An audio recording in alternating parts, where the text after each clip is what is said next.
మన దేశంలో ఈజీగా వచ్చేసేటటువంటి ఓటర్ ఐడి కార్డు ఆన్లైన్లో అప్లై చేసేస్తే తొందరగా వచ్చేస్తాయి. అలాంటి ఓటర్ ఐడి కార్డుల్ని ఇబ్బంది పడ్డ వాళ్ళు ఉన్నారు, పొందిన వాళ్ళు ఉన్నారు. చివరికి ట్రంప్కి కూడా ఓటర్ ఐడి వచ్చింది పంచాయతీల్లో.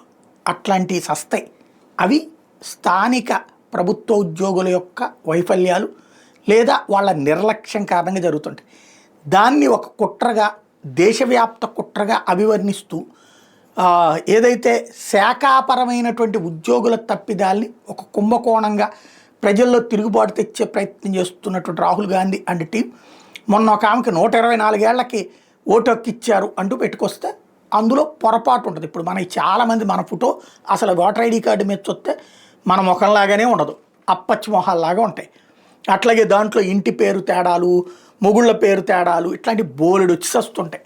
కోట్లకి సంబంధించినటువంటి ఇష్యూలు జరుగుతూనే ఉంటాయి. దాన్ని కాస్త ఆమెనేదో మోడీనే స్వయంగా తయారు చేయించాడు అన్నట్టు బిల్డప్ చేసి ప్రతిపక్ష నాయకులందరూ ఏది మన టీషర్ట్ల మీద అమ్మాయి బొమ్మ వేసుకుంటే మింటాదేవి తాజాగా స్పందించింది. 124 ఏళ్ళు అన్నటువంటిది వాడెవడో రాస్తే నా ఫోటో వేసుకుని పరువు తీయాల్సిన అవసరం ఏంటి? నేను బతికే ఉన్నాను, నేను ఓటర్నే. 35 ఏళ్ళు వాళ్ళు అంకె తప్పేసుకుని ఉండొచ్చు, అంత మాత్రాన నా పేరుని ఎట్లా బద్నాం చేస్తారంటూ కావాలని చెప్పి ఇది అవమానించడం కాదా అంటూ నిలదీసింది ఆవిడ.